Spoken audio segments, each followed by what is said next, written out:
చూడు విజయ్, నీకు తెలియని ఎన్నో విషయాలు, నీ చుట్టూ ఉన్న దేశప్రభుల వివరాలు ఈ ఇన్స్పెక్టర్ భరత్ మైండ్లు అలాగే ఉన్నాయి.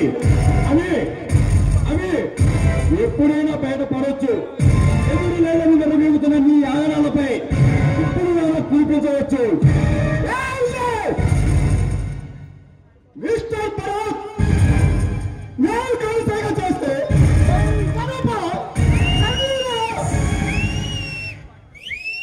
నేను చిన్నకేసి పిలిస్తే కళ్ళు మూచి తెలిసే లోపు ఆ కాళ్ళ కిందకి వస్తాయి.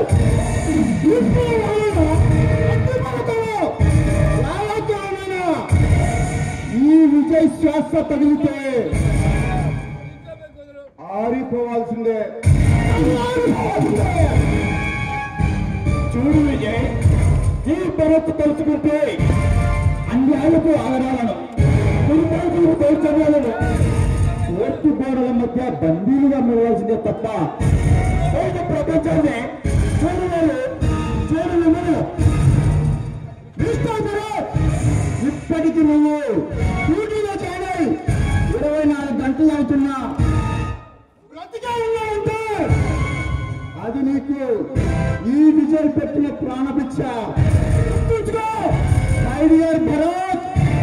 ఎవడో దుర్మార్గుడు ఎక్కడో పాపని నేరం చేసే ఒక హంతకుడు పెట్టిన ప్రాణభిక్షతో పెట్టినంత చేతకనేవాడు దాక్కోని నేరాలు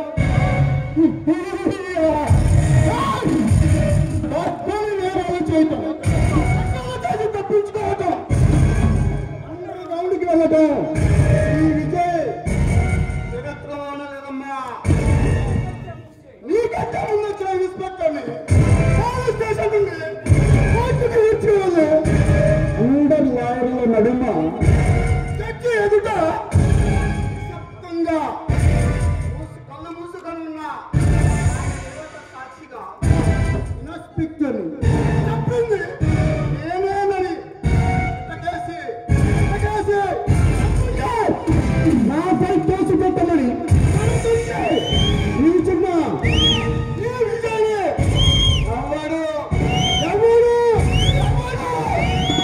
ఏమీ చేయలేకపోయాడు. చూడు విజయ్, అప్పుడు నీ టైం చాలా బాగుంది. కానీ చట్టం ఎప్పుడు అలానే చూస్తూ ఊరుకుంటుంది అనుకోకు.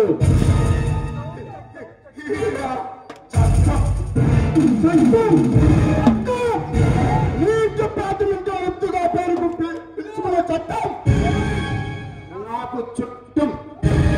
అది నన్నేం చేస్తుందిరా మిస్టర్ భరత్? చేస్తుంది. చూడు విజయ్, నీలాంటి వారికి చాలా తక్కువ రోజులు మాత్రమే టైం బాగుంటుంది. ఈ టైం 4 రోజుల ఈ చరిత్రలో టైం బాంబులా పేలిపోతాయి. నిన్ను చెప్పాలంటే అరక్షణం పట్టదు. ఎందుకు ఆ గుండె ఈ నిజాయితీని చూడమంటుంది. ఏమిటి విజయ్, గుండె చూడమంటుందా లేక నిన్ను మృత్యువుగా అంకితం చేసి ఏమంటుందా? ఏమంటుంది విజయ్ నీ గుండె? ఆ మృత్యుని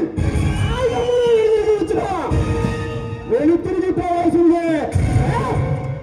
పిల్ల కాతివి, నీకేం కావాలి? ఎక్కడికి? నాకు ఈ విజయ్ ప్రాణం కావాలి. నువ్వు తల కిందుగా తప్పొచ్చేసిన ఈ కోరిక నెరవేరదమ్మా. ఏ విజయ్, మర్యాదగా చట్టానికి లొంగిపో. నీకు శిక్ష శక్తించే ఏర్పాటు నేను చేస్తాను. శిక్ష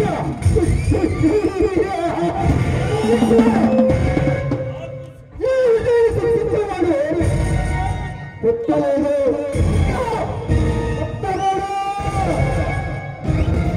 ఓకే, శిక్ష పడదు అంటున్నావు.